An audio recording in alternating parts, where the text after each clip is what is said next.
Hey Macky, are you ready for lesson two? I hope so. I hope you've enjoyed learning a little bit about poker so far. So I'll dive right into it. This could be long, could be an hour, who knows. What we're going to try and review today is going to be what hands to play and in what position to play them. I think we talked about position in the first video, so you will understand the button, early position, late position, that sort of stuff. We're going to review a poker hand values chart that will just sort of give you an idea of the hands that play or are the best, all the way down to the hands that are the worst. There's about 100 something different combinations of hands you can get every time you get dealt cards. Basic level of how to play on the flop, so that's after the 3 cards come out, on the turn, which is the 4th card, and on the river. Let me make sure, yeah, you can see my mouse, okay. Betting sizes, so how much to bet. That's important. Um, I'm going to do a quick review of software called Poker Stove. It's really old, crusty software that's just free. You can look it up and find it and download it. It just calculates one hand versus the other hand. So basically, if both hands go against each other, which one wins what percentage of the time. It's really interesting to sort of get to know the value of hands against each other. Going to review a few rounds of poker online, and I'm going to show you how to look at what is the best hand, because understanding when the flop comes out, what's the best possible hand, which is called the nuts. There's a bunch of short forms in poker you're hopefully going to be picking up over the next few weeks. There's a whole slang of vernacular of poker. So if I say something you don't know, you can just go ahead and look it up. There's some websites like poker dictionaries on there. So we're going to review a few hands, and that's going to be your homework. Um, Fucking around with the Poker Stove software, as well as you can download software or download a poker room. You don't have to actually sign up for it. You should just be able to watch a table. And then as the flops come out, you can say, okay, what's the best possible hand? What's the nuts on the flop, turn, and river? Which I'll show you in a bit. So first, what hands to play, what position? So generally speaking, we're going to be looser as we get closer to the button or are on the button, and tighter as we're further away from the button.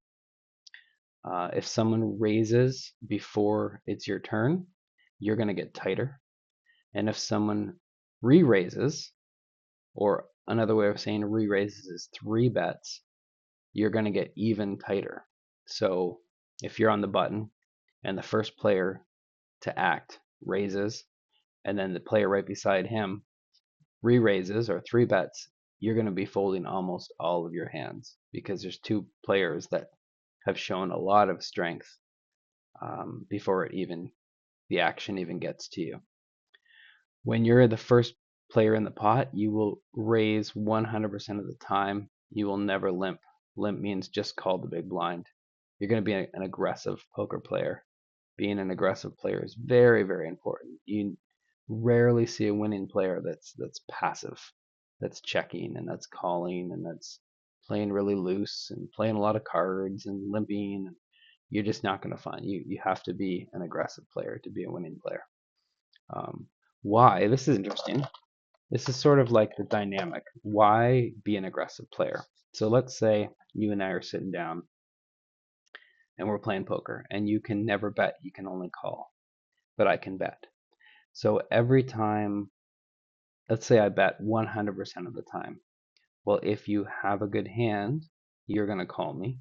And if you don't have a good hand, you're going to fold. So every time you have a bad hand, I win, right? But when I have a bad hand, I'm going to win some of the times because I'm going to bet. So it gives me 2 chances to win every pot. I can win the pot because you don't have a good hand, because you fold, because I bet, and I can win the pot because I have a good hand. So it gives me an extra way to win every single pot. Um, I don't know if that's a great explanation, but you'll understand as we get going. Okay, so when facing a 3 bet, so 3 bet means you've raised and then someone has re-raised you. there are, and this is getting a little more advanced, but I think it's important to to talk about early because three bets do happen quite often in the game. There's a whole bunch of different factors when you consider how large is the three bet. So how big did your opponent three bet? The bigger the three bet, the tighter we have to play. Are we in position or are we out of position? Position, I'm going to say a million times. It's super important. In position, we can play wider or looser or call more, as we have an advantage for the rest of the hand. Out of position, we have to play tighter. Is your opponent good? You want to play tighter against good opponents because they're going to be harder to play against for the rest of the game. How strong is your hand? Obviously, the stronger your hand, the more likely you're going to either call or, again, four bet, which is raise, re-raise, and re-re-raise. It doesn't happen that often, but it happens. And does our hand, and this is an advanced concept, but does our hand appear weak to our opponent? And here's an example. So follow along here. If we are raising from the button, so our opponent knows that we will be opening a wider range because if they're a thinking poker player, they know that when people are on the button, they're in the best position, so they're going to be raising a lot of their hands. So they are more likely to three bet us because they might think, well, he's on the button, so he could have just about any two cards. He could have a really wide range of cards. So I will three bet him. Or are we in early position and our opponent is in the small blind? So that means we're in the worst possible position, so they have to think we have a tight range. And they're also in a bad position. So they know if they're a thinking player, again, they're in a bad position for the whole hand. So their hand strength would be much stronger than if we were on the button. So they know we're going to be opening tighter. What is happening? Tighter. I can't spell tighter today. Oh, this is comical. There we go. They know we will be opening tighter, and they know they're in a poor position. So again, the position of other players at the table can help you to give you some insight as to the strength of their hand, as well as just your own hand. So that, again, this is a little bit advanced, but I drop you a little sort of deeper thought process in. You can see the strategy behind pokers pretty in detail, and we're not even to the hands yet. Okay, so what hands to play? So the chart below I threw in here shows all possible hands that you can get in and hold them. The top left is the strongest, the bottom right is the weakest, and pairs sort of run down the center from top left to bottom right. Hands on the right have an S next to them because they're suited. So obviously they're the same suit. Hands on the left have an O beside them, meaning they're offsuit. Hands also show an absolute value with ace, ace, or aces being the best possible hand, 7-2 offsuit being the worst possible hand. So I'll just bring this up. We can review it real quick. You see aces are in the top left corner. All the pairs are down the middle. Sixes, fives, fours, 3, 2s. The number below the two aces is what ranking they're in. I don't know why it starts at 0, but basically aces is the best possible hand. Kings is the second best possible hands. And queens are sort of the top 3.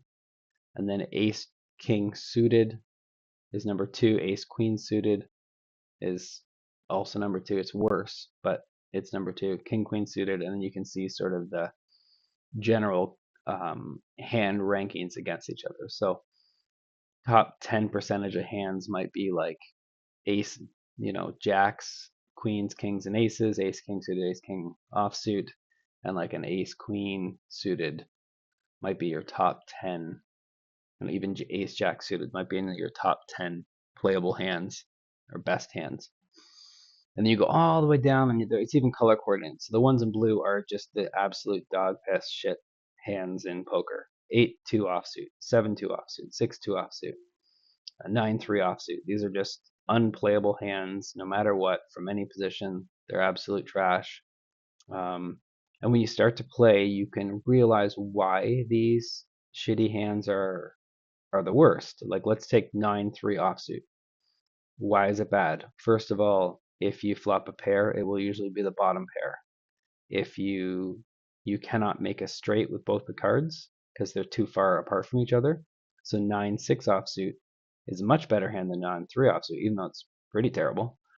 Because 9-6 you could make a straight if there is a 7-8-10 on the board, then you have a straight. But 9-3 offsuit, you can't make a straight unless 4 cards on the board to make a straight.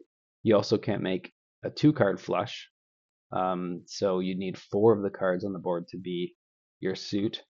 So if you have like the 9 of spades, you'd need 4 spades on the board to make a flush. And it wouldn't even be a good flush, it'd be a 9 high flush, because flushes are counted by the highest card you have in your hand. So just a terrible hand. And then compare that to like a ace 5 suited, for example. It's suited so it can make a flush. When it does make a flush, it'll be the best possible flush. It can make a straight as well as a flush, because ace 2, 3, 4, 5 is called a wheel. That's a low straight, so it can make a straight. It can make a flush. When it flops an ace, that'll be the top pair instead of the bottom pair, which is better.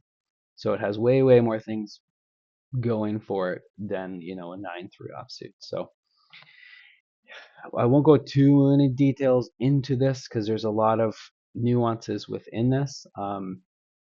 Generally speaking, bigger hands with 2 big cards in them make more 1-pair hands, more top pair hands, or 2-pair hands, and hands that are kind of suited and connected. So like a 10-9 suited, 10-8 suited, 7-6 suited, they tend to make a more straights and flushes, because they're connected to each other. So the more connected your hand is together, the better it is. So suited better than offsuit, higher better than lower, connected together better than disconnected. So those are sort of the 3 variables within every poker hand.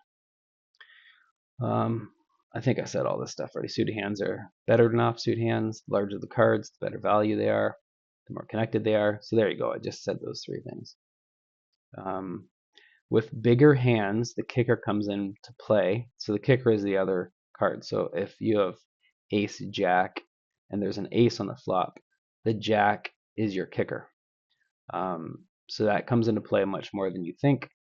For example, if you have ace 9 and it's against ace queen is a huge favorite, because if an ace flops, ace 9 is in big trouble. So let's say the flop is like ace 4 7, right? If you have ace 9, you have top pair, but your opponent has top pair with a queen, right? So their hand would be ace ace 4 7 queen. Your hand would be ace ace 4 7 9. And so the only way that you would win this hand is if you were to hit a 9 and get 2 pair. So even though it feels like good because you have top pair, it can be dangerous. So again, weak players play a lot of raggedy, crappy hands where they might have like a ace 6 or a king 4, and then they get a king on the flop and they get excited, but the other opponent who's playing much tighter would only play like king queen, king jack, king 10, and then they're going to get smushed. So pocket pairs are tricky. Pocket pairs are just like these ones down the middle. Queens, jacks, 10s, 9s, all the way down to 2s. Big pocket pairs like aces or kings are so strong because it's unlikely or impossible for an overcard to flop. Overcard is a card bigger than the pair you have. 10s and 9s are much more tricky because it's much more likely for an overcard to flop. So if you have a hand like 9-9, it's pretty likely when the flop comes out that it'll have some sort of ace card. So if the flop is like queen, 10, 4, right? Your 9-9 isn't so exciting because there's anyone with a queen has a better hand, anyone with a 10 has a better hand. So middle pairs can be quite tricky. Even jacks, 10s, 9s, 8s are tricky to play. Okay, now we're going to get into the weeds here. How are we doing? How far are we? 15 minutes already. Holy. Okay. We haven't even talked about the hands yet. So when you're the first one in the pots and everyone's folded and it's your turn, when you're in early positions, the first few spots after the blinds, so you are going to be quite tight. This is only about 15% of the hands that you might get dealt. So to read this, you're looking at if it has an S, it's suited, and if it has a plus, it's anything better than that. So ace 8 suited plus, which would be 8, ace 8, ace 9, ace 10, ace jack, ace queen, all the way up. Ace 10 offsuit plus is ace 10 offsuit, ace jack offsuit, ace queen offsuit, all the way up. King 10 suited, king jack offsuit. So this would obviously include king queen offsuit, and this would include king jack suited and king queen suited. We got queen 10 suited, and then queen jack offsuit, and jack 10 suited, and then pocket sixes and above. So you can see this range of hands is very much with big cards only. You don't see any hands that have only one sort of face card in them. It's very centered around big hands. And why are we tight early? Because we're out of position. We have a whole bunch of people that have to still play, and they're going to act after us. So we're going to be out of position for most of the hand. Okay, now we've gone to middle position. So the first two players fold, and now it's us. So we're not quite on the button. Maybe we're 2 or 3 away from the button. And now we're going to be playing a little bit more. So any suited ace, we go from ace 10 offsuit to ace 8 offsuit. Suited king of king 7 or above, king 10 offsuit. So it's not changing too much, but we're getting one more lower quality hand, I guess. We got queen 9 suited instead of queen 10 suited. Queen 10 off, jack 9 suited, which would obviously, I didn't put a plus, but that includes jack 10 suited. Jack 10 offsuit now, and then a 10-9 suited and a couple more pairs. So this isn't about 7% more hands, so it's still a fairly tight range. We're not playing that many hands, but it's loosening up. And then as you get into the later positions, which is the player right beside the button or 2 beside the button, then we get a little bit wider. So this is about 34% of hands. We're going to add almost every suited king, king 9 offsuit, half of the suited queens, a few more suited jacks. You go down to jack 9 offsuit, and you get the idea. And then we go to all pairs. This is 34% of hands. So you can see we've over doubled the hands we're playing being in later position versus earlier position, which is why, again, position is super important, as I'm going to say 1,000 times. Finally on the button. So everyone's folded to you, you're on the button. Now you can go really wide. So this is almost half the hands you get dealt. So any ace, any suited king, almost any offsuit king, almost every suited queen, queen 8 offsuit, jack 7 suited. Why jack 7? Because it can still make a straight with 2 cards. 8, 9, 10 makes a straight. If you had jack 6, you can't make a straight with 2 cards. Jack 8 off, etc., etc., etc., all the way down. So now we're playing like 6, 9 suited, which I'm going to put plus beside these just because that's not obvious. So when you say 10, 8 offsuit plus, that includes 10, 9 offsuit. Hope that makes sense. So 10, 7 suited plus would also be jack 8 suited, etc. So this is about half your hand. So you're really open up on the button. And the reason why is because, first of all, you're only playing against the 2 blinds because everyone else has folded. So instead of being against 6 or 7 or 8 or 9 players, you're only against 3. And you have the best possible position. And you want to steal those blinds. You want to get in there and take that free money. So in case, I think I already noted this, but X just means any card. So when you see this ace X, it means ace with any card. And then plus is anything better than that hand. So if I say 6-4 suited plus, it means 6-4, 7-5, 6, 8-6, 9-7, all the way up. So that's called, a little definition, is a suited connector equals 2 cards suited and connected. Example, 7-6 suited, 8-9 suited. Then you have suited 1 gapper is 2 cards suited, 1 gap between them. And then I'll put 7-5 suited, 8, 10 suited. I guess that should be 10-8 suited. So, and then there's 2 gappers. and you can imagine three gappers. The the the more the closer the two cards are to each other, the stronger the hand. So 7-6 suited is better than 7-5 suited, and 7-5 suited is better than 7-4 suited. And when we go up here, you can see. Let's find 7-6 suited.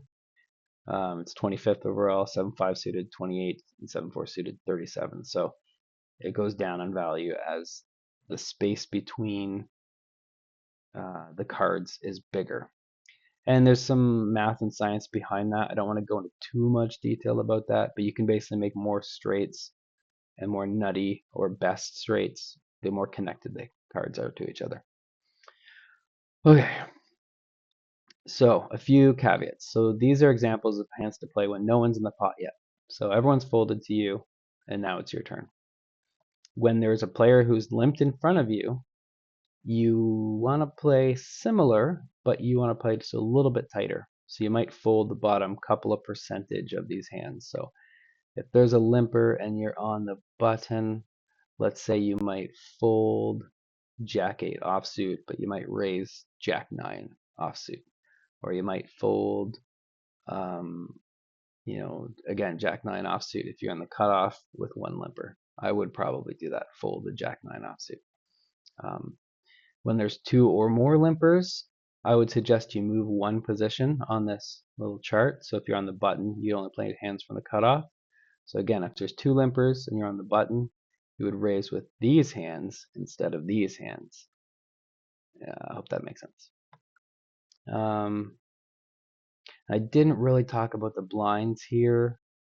It's a whole nother ball of wax because you have some money already in the pot, but you're out of position. So it's kind of a double-edged sword in that way.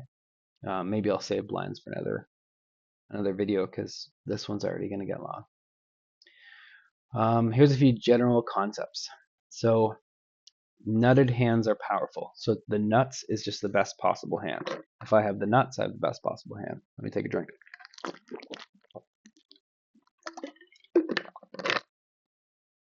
So hands that are the absolute best hands. So suited aces, hands like ace 8 suited, ace 4 suited can be powerful because you can make a lot of money when you make a flush and your opponent makes a smaller flush, for example. Using both of your hold cards is much more powerful than when you use only one of them. It's also it's more obvious when you win a hand with only one of your cards. So let's say there's 4 diamonds on board and you have the ace of diamonds. Well, it'd be a little more obvious to your opponent that you have a flush when you bet. Then if there's only 3 diamonds on board and you have like the ace 5 of diamonds, well then you'd have to have 2 cards in your hand that are both diamonds. Bigger hands, ace, king, queen, ace 10, ace jack, will always be happier when against less opponents. Why? Because these type of hands usually win with top pair or 2 pair kind of hands. They don't really win with flushes and straights as much. So it's much better to only be against one opponent or 2 opponents when you have a hand like king, queen, or ace 10. And smaller suited straighty kind of hands do tend to do better with, or not do better, but they can play much better with multiple opponents because they make more straights and flushes beat 2 pairs and 1 pairs and trips and all that. So that's sort of the general idea. Sometimes you'll see me playing a hand like 9-10 suited or something, and I won't raise it or 3-bet it because I don't mind having 4 or 5 opponents in that pot. This would include like small pairs, pocket pairs. So I put this as like deuce deuce to like 8-8. So those hands, they basically are trying to hit 3 of a kind, or they're going to fold. So they want lots of opponents. So if they do hit 3 of a kind, there's someone in the pot, there's someone in the hand that will be able to hit something that's good but not great and pay them when they hit their 3 of a kind, which is also called flopping a set. So set is 3 of a kind, flopping it means you hit it on the flop. You could also turn a set or river a set. So again, that's taking 2 terms and putting them together. Hang on. Got another vape stick. 25 minutes. It's ridiculous. All right. So now the flop. So you've done your thing. Your hand is within here. You raised. Let's say that one of the blinds called, or both blinds called, or three people called, or who knows what. Now what?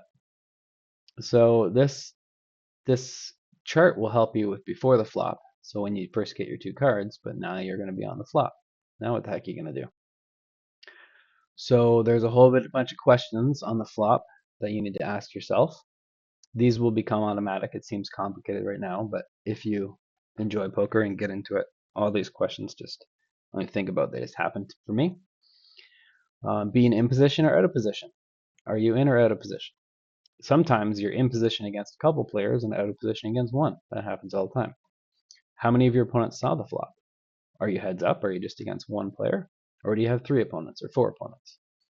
Is the flop wet or dry? That's something I'll get into in a future video. The very basics are if there's three cards that are all connected, like 8, 9, 10, that's a very wet board. Like 8, 9, Jack is a very wet board. If it is 8 of spades and 9 of spades, it's an even more wet board because there's a possible straight draw, there's a possible flush draw, there's all sorts of stuff. A dry board would be like ace, 7, 3.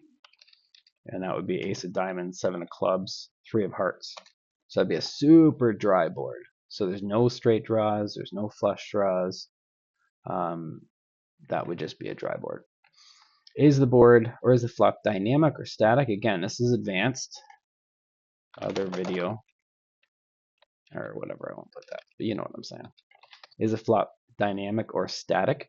So that's again a little more advanced concept, but the idea being, is the best hand likely to change when you get to the turn and get to the river? So a flop that would be static would be again ace, 7, 2, right? Ace of clubs, 7 of spades, 2 of hearts. That is a very static board, static flop. Because what card could come on the next one that would change the best possible hand? Like you're not going to get a turn card that'll, like if you have ace king, you have top pair, top kicker on a board like this, you're not that scared of a card coming that will give your opponent the best hand. There's not a whole lot of cards that will complete straights or complete flushes. On usually lower boards like 7 spades, 6 of spades, 4 of hearts, well, this is a very dynamic flop. It's wet and dynamic because the best hand is likely to change. So if the turn's a king, then a top pair becomes second pair. If the turn is an ace, a top pair becomes second pair. If the turn is a spade, any spade, then the top pair becomes like not that good because any flush beats you. So that's just a question you're going to ask on the flop eventually, advanced, so don't worry about it for now. And obviously maybe the first question most people ask when they start is, did this flop help my hand? So I raised before the flop with a good hand.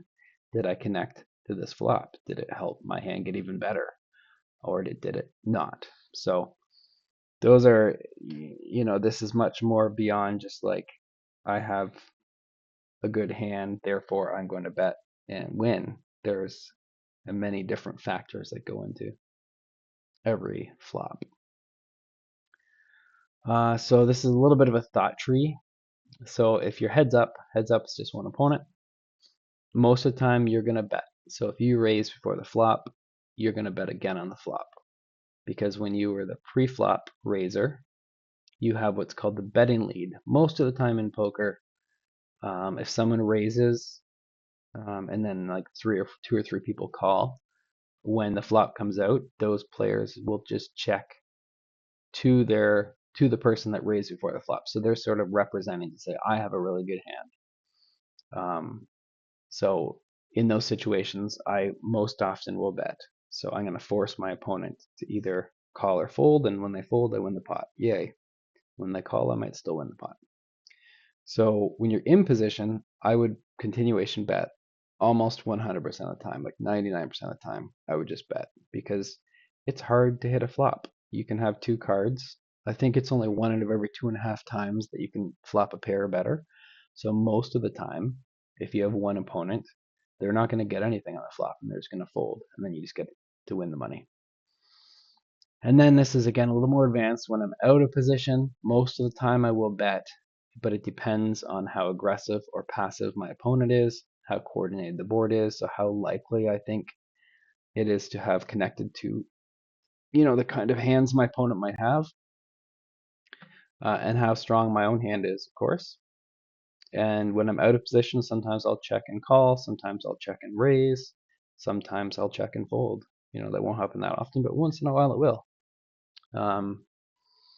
So in position, out of position, I've talked a million times. I can talk a million more. Positions are really important. So now let's take the scenario where you raised and you got two callers. Okay, so now you have two opponents that saw the flop with you. So generally, I'm going to continuation bet less versus two opponents because you have two people that have two cards. So the likelihood of both of them folding are less, obviously, than one opponent folding. And you're obviously going to keep betting your strong hands and keep betting your strong draws. So betting strong draws is kind of like a semi-bluff, which I can make a note of down here. I don't know, semi-bluff, we'll talk about it at the end. It's important concept in poker. But basically betting a strong draw would mean if you have, hang on, let me find it, two opponents. So strong draw, let's say you raise king, queen of hearts, right? And the flop is 10 of hearts, 9 of hearts, and 3 of spades. Okay, so right now you have nothing. You have king high, right? You have king queen high, but you have a very strong draw. If any heart comes in the turn of the river, you have a very strong flush. If a jack comes on the turn of river, you have the absolute best straight, 9, 10, jack, queen, king.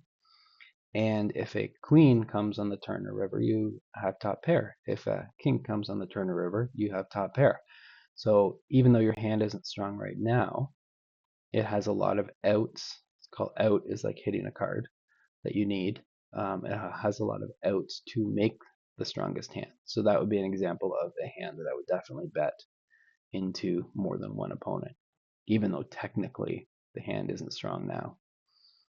It's just king high. If there are 3 or more opponents, generally speaking, someone's going to hit the flop. Bluffing against 3 or more opponents is kind of just lighting money on fire, so I generally don't ever do it.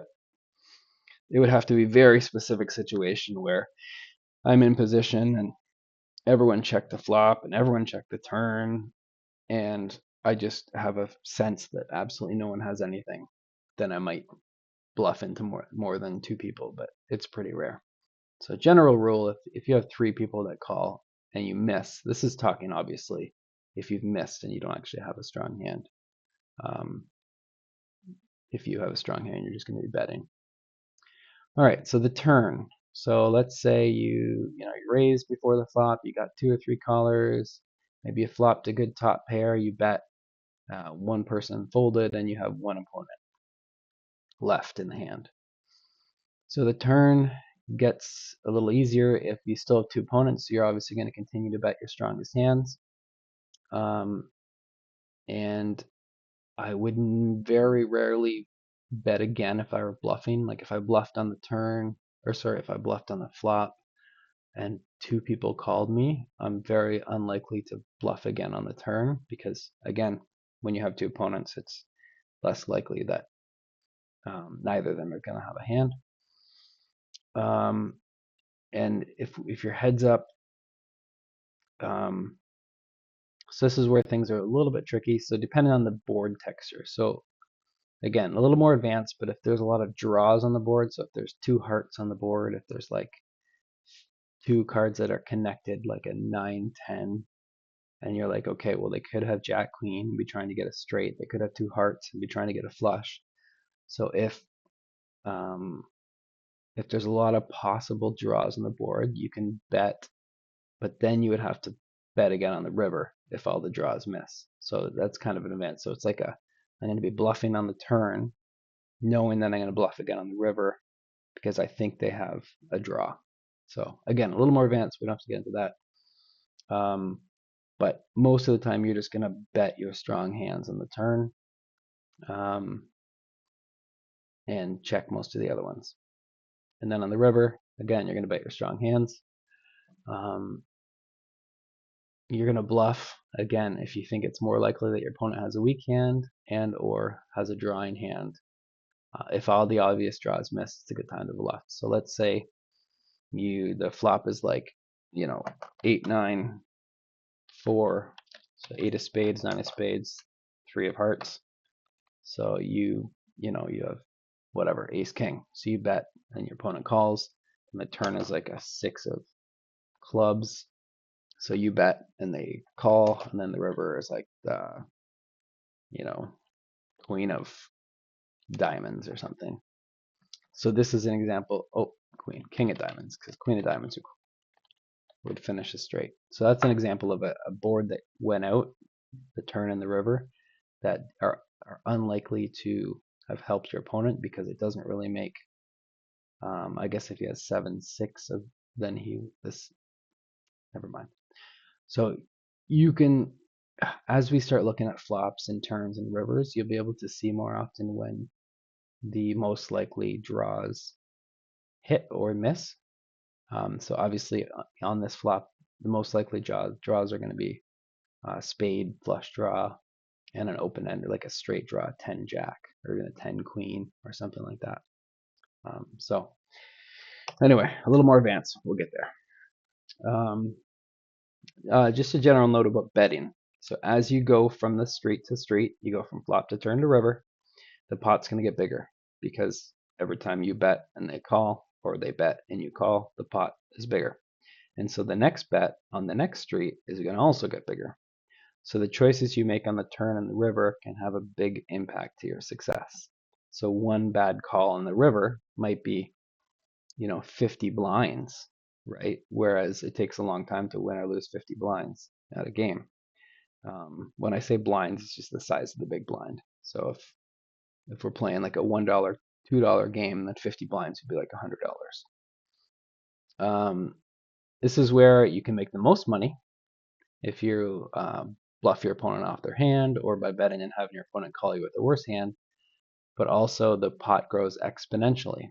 So the more you bet on the flop, or call a bet on the flop, the bigger the bets are going to be on the turn, and then the bigger the bets are going to be on the river. So when you have very strong hands, you want to avoid super tiny bets, like on the flop. I'll put flop bets that will keep the pot small. So you can sort of manipulate and control to some degree the size of the pots based on how big or small you bet. So it's just something to sort of keep aware of. It's kind of obvious, and as you play more, you'll understand. Like a big river bet might be, 20 times the size of the flop bet, just because the pot's gotten bigger and bigger. All right, just a few more things to go over. Most beginning players are weak and loose.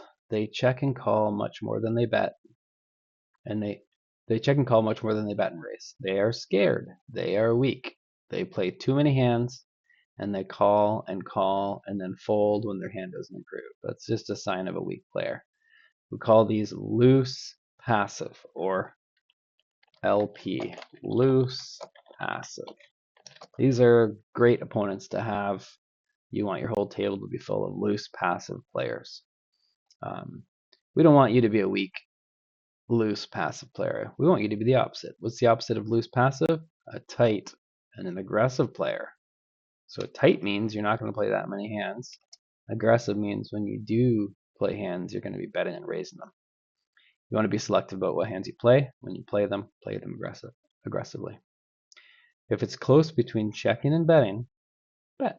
Why not? I'll bold that too. All right. A few more general rule. Oh, this is just a general idea. I threw it in here because it popped in my brain. Players who raise on the turn or raise on the river are almost never bluffing.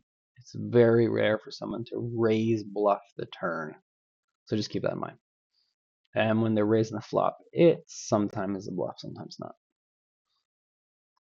Okay, so how much to bet? So now we're talking about betting and raising and all this stuff.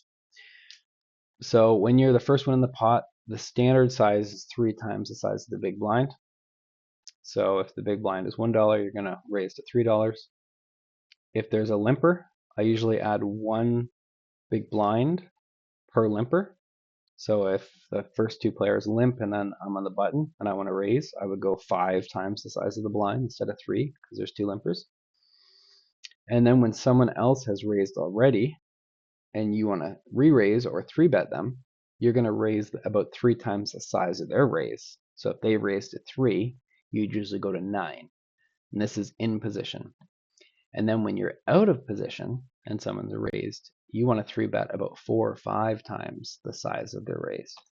And the reason for the bigger raise when you're out of position is because you're out of position. So by raising more, you are making it harder for them to call with weaker hands, because you know if they do call, then you're going to be at a disadvantage for the rest of that hand.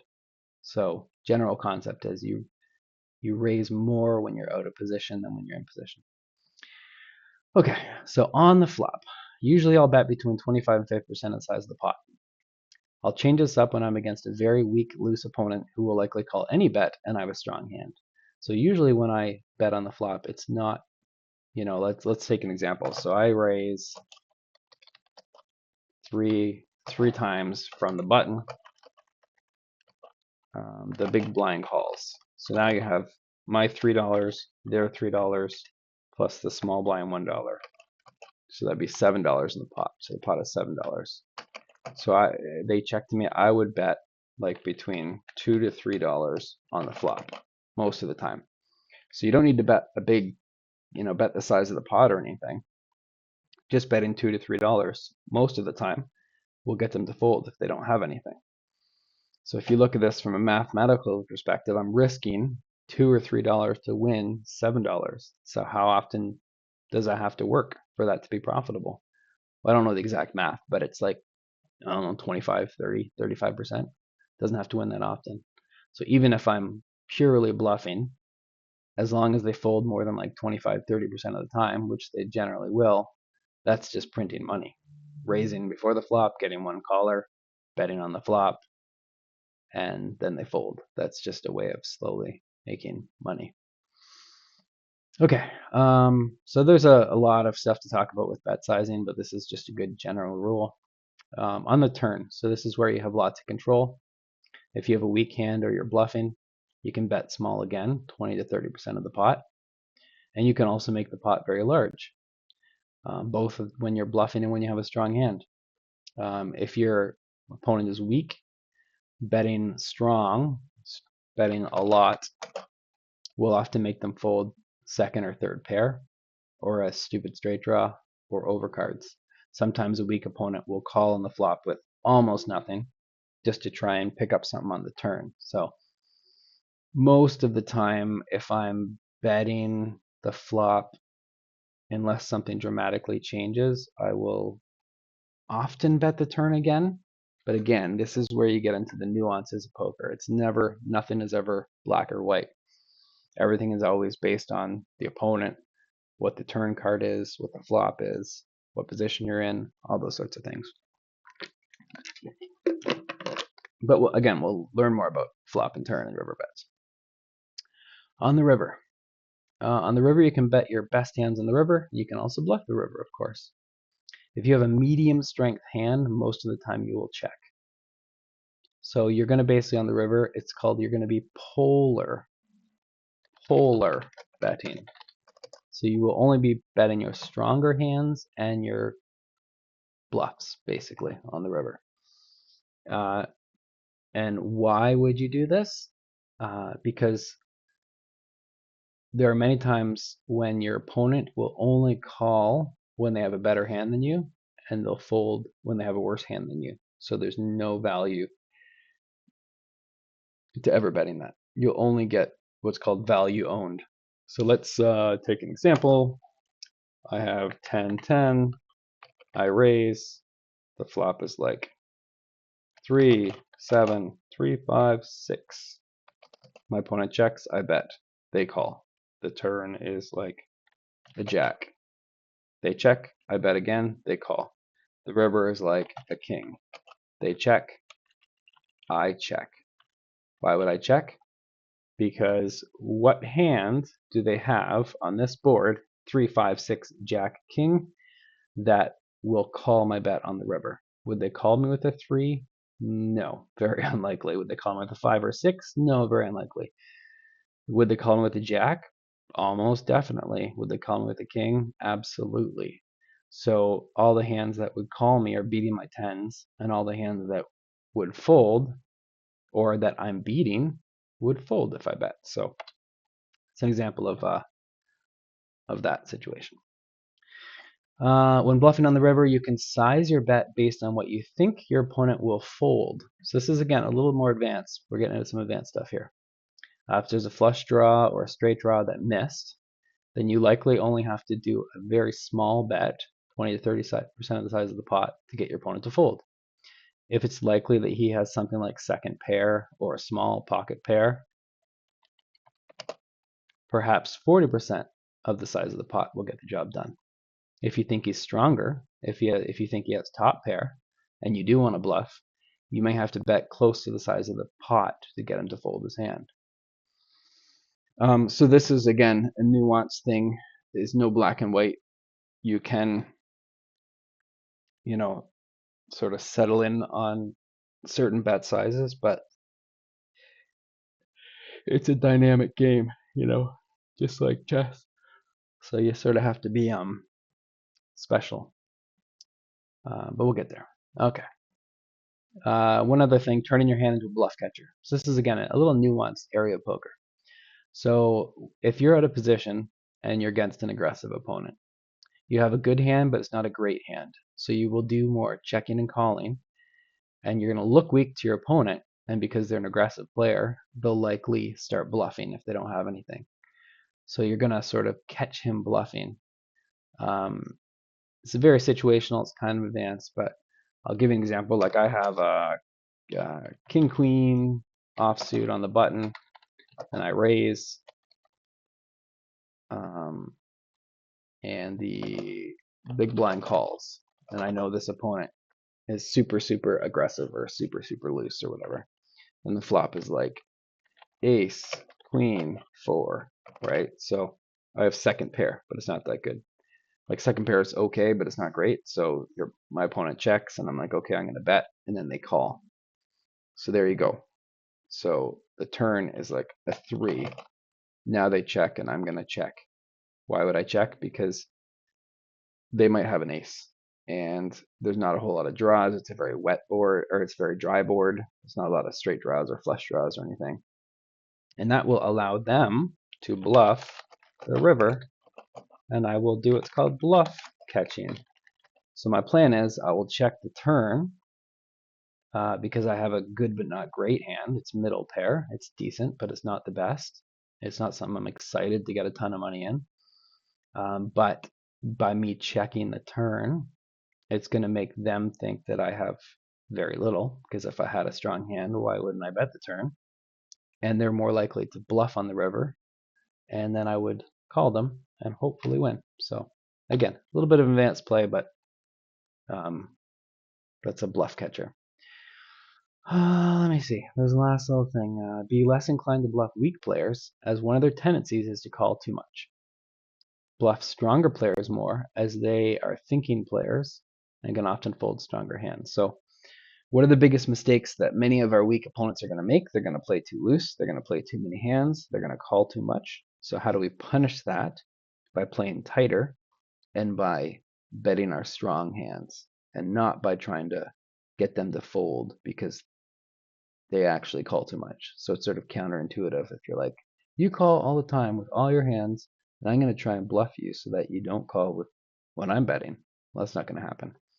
So again, player situational, but most of the time your value in lower stakes games is going to be from just having a better hand than your opponent and betting it strongly and getting them to call with second best hands.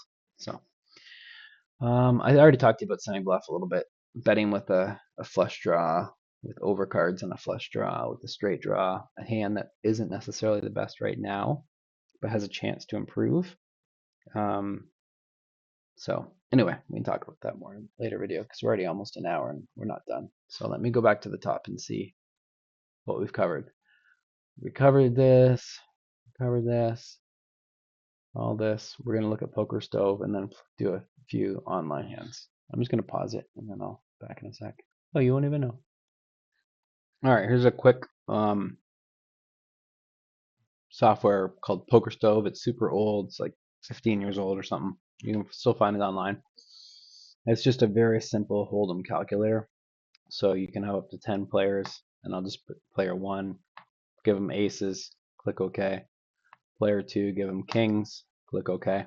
You can say, okay, what's the what percentage of the time is aces going to beat kings? And it's going to evaluate. And there you go. It ran like 61 million games in point whatever seconds, and aces beats kings 81.9%. So the equity of aces against kings is 81%. What about aces against ace king offsuit? What do you think? What do you think that's going to be?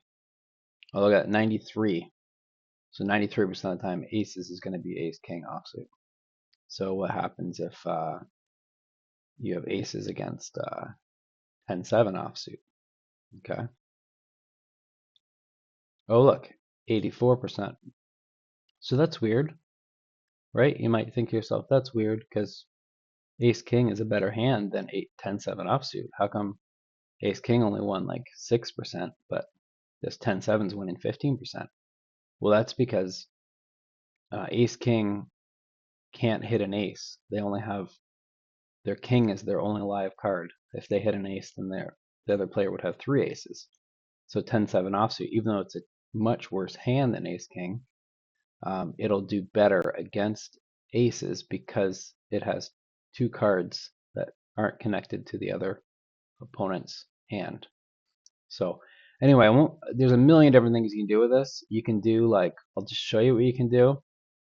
You can take a range of hands. So let's say this opponent could have aces, kings, queens, jacks, ace, king, suited and offsuit. Have all these kind of pretty strong hands. This is the kind of the range that you think your opponent's going to have. Ace, jack, whatever. You can have all these ranges of hands. And I want to know I have queens.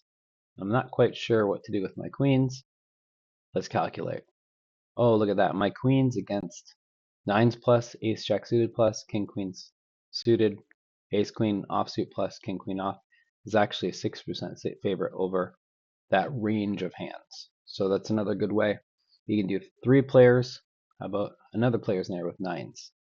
You can do 3-person equity. Nines is only going to win 17% against queens and this range of hands. You could also throw a flop, right? You could say, what if the flop is 10-9-8?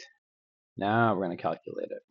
Oh, look at that. Now, nines is a huge favorite. They win over 50% of the time because they flop 3 of a kind. There's a 9 on there. So queen has to either hit a jack to make a straight with their queen. This is a little bit complicated with this. Just clear that out.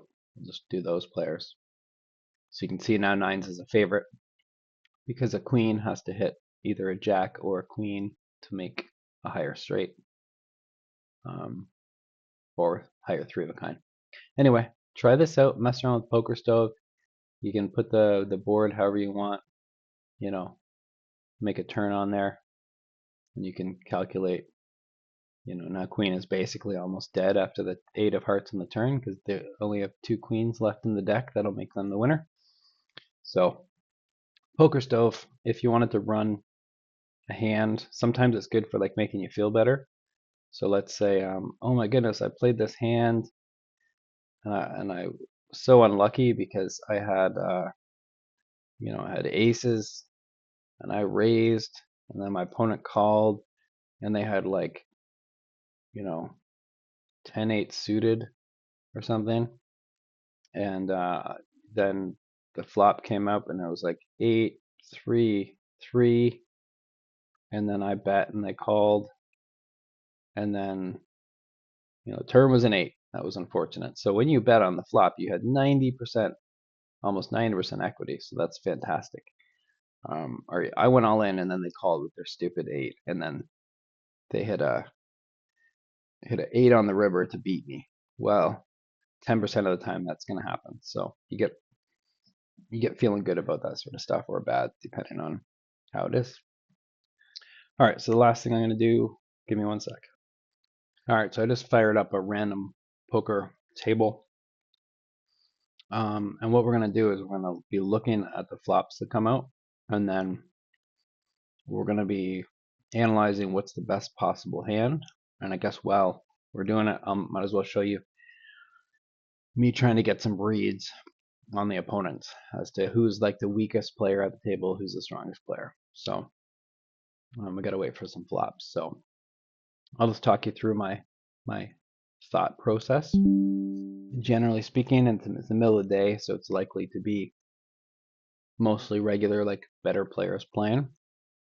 When I see this guy Nick N, and he has a smaller amount of chips, I think he might be a weaker player. Because most of the time with regulars, okay, he's definitely a weaker player because he was the first one in and he didn't raise, which is almost always a sign of a weak player.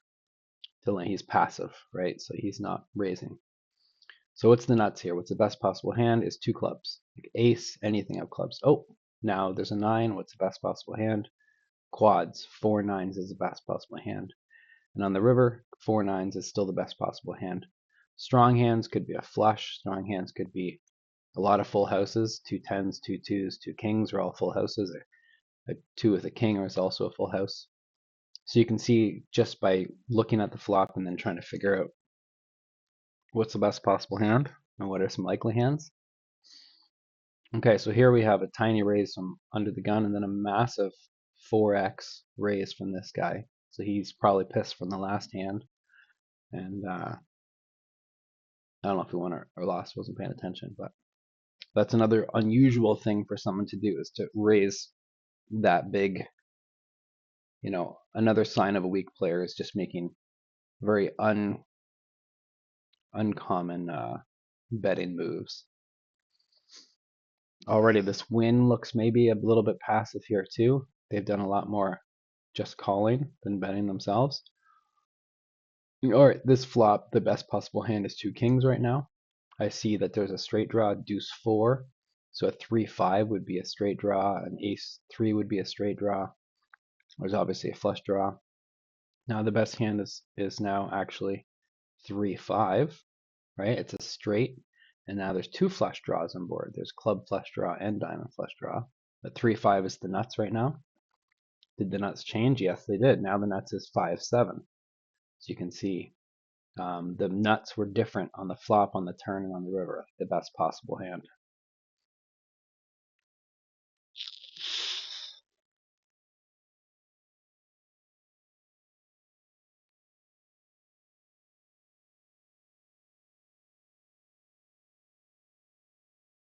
So I've seen this mentor Saintus guy raise several times. So he's probably a loose but aggressive player. So he's probably playing a lot of pots, but he's not necessarily going to be easy to play against because he's going to be playing them quite aggressively. All right, what's the nuts? 2 6s. There's a flush draw. There's a straight draw. 4-5 is a good straight draw. Obviously, 2 spades is a flush draw. So you're just looking. You're looking for the draws, looking for the best hand. Okay, do I jam just limped in? So again, I put him as a weak player. And win again for the 3rd or 4th time. This win player has just called a raise. So again, probably a loose passive player. Do I jam is probably also a loose passive player. So you're getting a feel for who the good and the players we want to we like at our table and we want to focus on taking the money from. Because it's much harder to get money off of good players. You're kind of all taking turns taking money off the shitty players. All right, what's best possible hand? Two kings. Again, 3-4 is a straight draw. Two spades is a flush draw.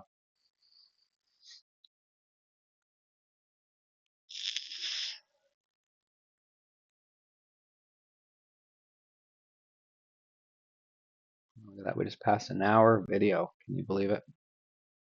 Okay, so J-Rod 69 limped, and then this guy uh, raised over the top. This Nicky is a very passive move of just calling from the small blind, which is a terrible position again. Definitely the Nicky is a bad player.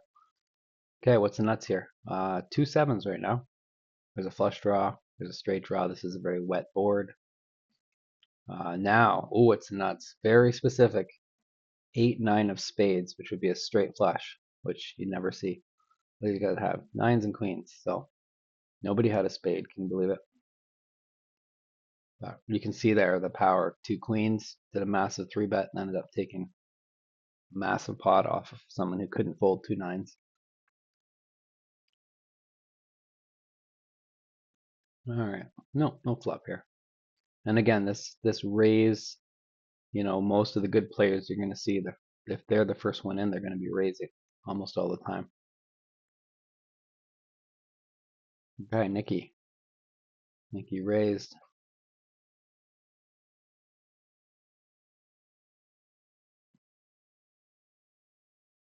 All right, what's the nuts? What's the best hand? 2 aces. There's no flush draw. A 7-9 would be a straight draw.